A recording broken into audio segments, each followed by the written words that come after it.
بسم الله والحمد لله والصلاة والسلام على سيدنا رسول الله. أهلا بكم معاكم دكتورة منور من قناة نيو مامي. النهاردة إن شاء الله موضوعنا مهم جدا، موضوعنا عن أفضل وقت للتعرض لأشعة الشمس وطبعا الحصول على فيتامين د. هو ده موضوع النهارده باذن الله. بس زي ما احنا متعودين يا جماعه نذكر الله، اذكروا الله يا جماعه، لا اله الا الله، وصلوا على النبي صلى الله عليه وسلم. اللهم صل على سيدنا محمد وعلى اله وصحبه وسلم تسليما كثيرا. يا ريت يا جماعه ما ننساش نعمل لايك للفيديو علشان يوصل لاكبر عدد من الناس، وشير يعني مشاركه لكل اصحابنا علشان الكل يستفيد، ونشترك في القناه من كلمه اشتراك او سبسكرايب اللي لونها احمر تحت الفيديو، ونفعل زرار الجرس عشان ان شاء الله يوصلكم كل جديد للقناه. بنتكلم النهاردة عن أفضل وقت للحصول على فيتامين د من أشعة الشمس. طبعا كتير مننا بيسعى للحصول على فيتامين د بالطريقة الطبيعية بعيدا عن الأدوية اللي بتحتوي عليه. يعني بدل ما ناخد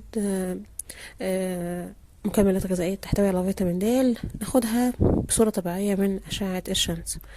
وطبعا العلماء سجلوا أهمية كبيرة جدا لفيتامين د في تقوية جهاز المناعة عند الإنسان، وبالتالي بتزيد أهميته في الحفاظ على حياة صحية، وبيعتبر التعرض لأشعة الشمس السبب الرئيسي للحصول على فيتامين د.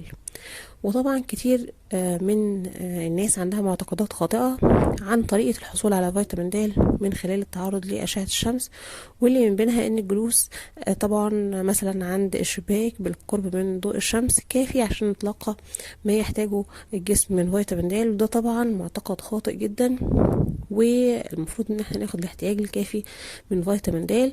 المفروض ان احنا نتعرض للشمس بشكل مباشر في الاوقات الصحيحة، يعني مش بس ان احنا نكون موجودين جوه البيت وفاتحين الشباك والشمس داخله من خلال الشباك، لا ما ينفعش. المفروض ان احنا نتعرض بشكل مباشر لاشعة الشمس عشان نبدأ ان احنا نستفيد من فيتامين د بشكل صحيح، وعشان ناخد كمان الاحتياج الكافي منه في اليوم.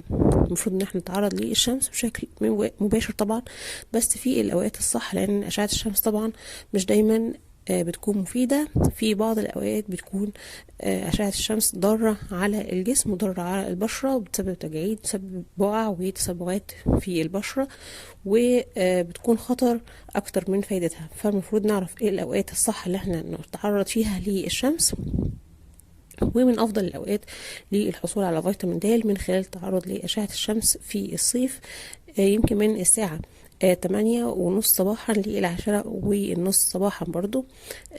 طبعا أو من بعد الظهر، يعني لغاية الساعة 4 العصر تقريبا.